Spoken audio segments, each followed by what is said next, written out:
Programang ito ay rated SPG. Striktong patnubay at gabay ng magulang ang kailangan. Maaaring may masiselang tema, lengguwahe, karahasan, sexual, horror o droga na hindi angkop sa mga bata.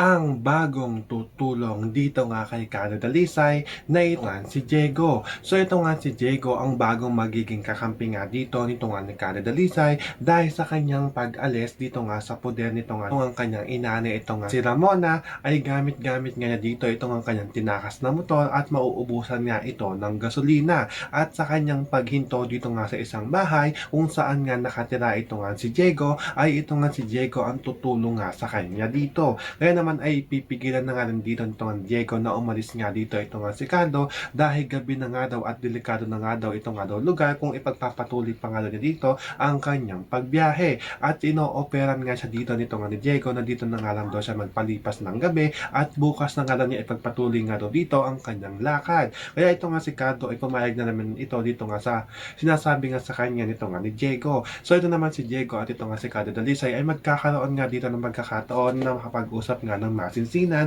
dahil niyaya nga dito nito nga ni Diego ito nga si Kado na magkape nga daw muna sila. So pakakaabangan na natin dito ang bagong tutulong dito nga kay Kado Dalisay na ito nga si Diego. Yan ang ating mga pakakatutukan at pakakaabangan dito nga lang sa FPJ San Provinciano.